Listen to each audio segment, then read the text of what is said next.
Bismillahirrahmanirrahim. Assalamualaikum warahmatullahi wabarakatuh. Perkenalkan, nama saya Nurfailah Sawiyah dengan nomor 19010102. Baik, di sini saya akan menjelaskan beberapa materi yang sudah dijelaskan oleh Bapak Agus Salim. Baik, langsung saja. Materi yang pertama yakni terkait sistem nilai tukar. Jadi untuk sistem nilai tukar adapun ketentuannya yaitu yang pertama country atau negara, yang kedua produk barang atau jasa, yang ketiga garansi atau uang, yang keempat regulation atau aturan. Adapun jenis-jenis nilai tukar yaitu yang pertama sistem nilai tukar tetap, artinya yaitu negara yang menganut sistem nilai tukar tetap ini karena mempertahankan harga valuta asing yang konstan terhadap mata uang domestik. Yang kedua, sistem nilai tukar mengembang, artinya di sini negara berdiri sendiri. Yang ketiga, sistem nilai tukar mengembang terkendali, artinya bahwa ada negara lain yang mengintervensi. Yang keempat, sistem nilai tukar terikat, artinya bahwa terikat dengan negara lain. Kemudian materi selanjutnya yaitu integrasi ekonomi internasional. Jadi ekonomi integrasi internasional ini mengacu pada suatu kebijakan komersial yang secara diskriminatif itu menurunkan atau menghapus hambatan-hambatan perdagangan. Tapi ini hanya berlaku bagi sesama negara anggota yang membuat kesepakatan. Selanjutnya adapun jenis-jenis integrasi ekonomi internasional yaitu yang pertama preferential trade agreement atau pengaturan perdagangan preferensial. Jadi artinya dapat menurunkan hambatan-hambatan yang akan terjadi pada perdagangan internasional.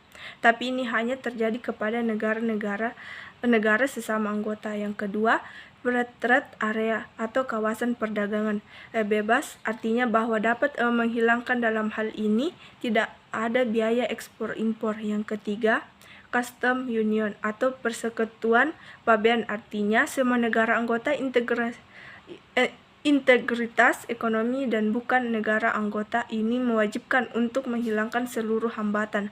Artinya jika sesama negara anggota menghilangkan semua hambatan perdagangan, sedangkan yang bukan negara anggota maka mengharuskan kebijakan ekonominya yang sama. Yang keempat, common market atau pasaran bersama, artinya dibebaskan faktor-faktor produksi seperti tenaga kerja dan modal.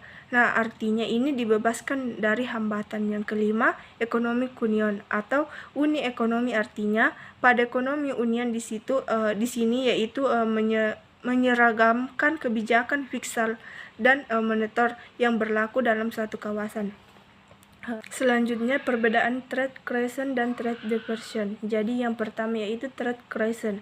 Jadi seperti contoh yang sudah dijelaskan oleh Bapak yaitu bahwa ada 3 negara yaitu Indonesia, Singapura, dan Eropa. Jadi kita ambil produk komputer, kan harga di setiap negara harganya berbeda-beda. Contoh di Indonesia harganya $300, sedangkan di Singapura dan Eropa sama-sama $280.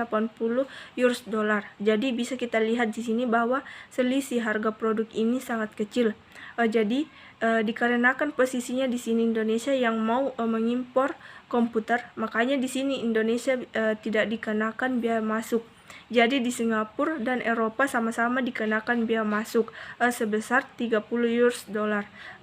Kemudian harga sebelum VTA adalah Indonesia tetap $300 karena tidak dikenakan biaya masuk. Sedangkan Singapura dan Eropa ini sama-sama jumlahnya sebesar $300.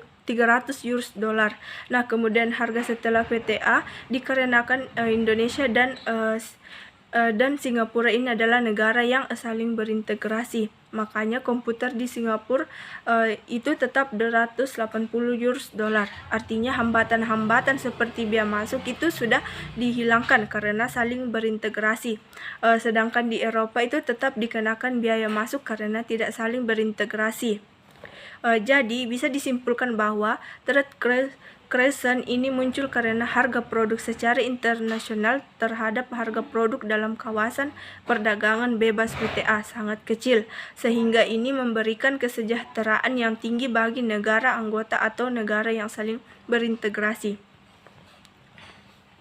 Selanjutnya, Trade diversion. Jadi contoh seperti tadi yang sebelum saya jelaskan, yakni bahwa ada 3 negara yaitu Indonesia, Singapura, dan Eropa. Tapi yang menjadi perbedaannya yaitu kualitas komputer di Singapura dan Eropa itu berbeda. Kualitas di Eropa bisa saja lebih bagus daripada di Singapura, di mana negara tersebut sama-sama memproduksi suatu barang yang sama, dan adapun harga komputer di setiap negara itu harganya juga berbeda-beda. Contohnya di Indonesia harganya 300 US dollar, kemudian di Singapura 280 US dollar, sedangkan di Eropa harganya 260 US dollar. Nah, bisa kita lihat di sini bahwa selisih harga produk yang sangat besar. Selanjutnya posisinya di sini Indonesia lagi tetap sama, yaitu ingin mengimpor. Makanya Indonesia di sini tetap tidak dikenakan biaya masuk seperti yang pertama tadi. Kemudian Singapura dan Eropa itu sama-sama lagi dikenakan biaya masuk sebesar 30 US dollar. Maka harga sebelum VTA yaitu Indonesia tetap 300 US dollar, sedangkan Singapura 310 US dollar. Mengapa 310? Karena 280 ditambah 30 adalah 310 US dollar.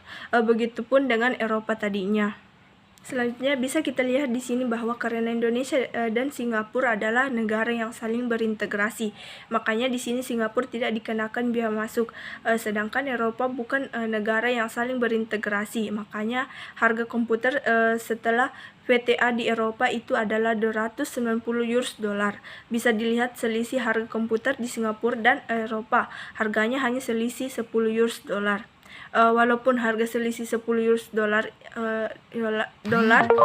Indonesia harus tetap mengimpor barang dari Singapura karena saling berintegrasi.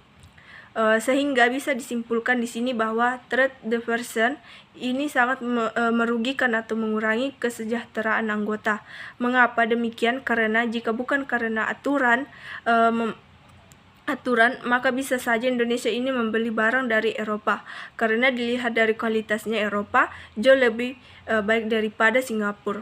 Tapi karena ini sudah aturan integrasi ekonomi, makanya negara yang saling berintegrasi itu kadang ada yang hubar, karena jika tetap bertahan seperti ini itu juga akan merugikan pihak kembali, bisa merugikan pihak pembeli. Karena bisa saja dia membeli barang yang berkualitas, tapi karena adanya aturan integrasi makanya tetap berpihak kepada negara anggota. Mungkin itu saja penjelasan dari saya, kurang dan lebihnya mohon dimaafkan. Wassalamualaikum warahmatullahi wabarakatuh.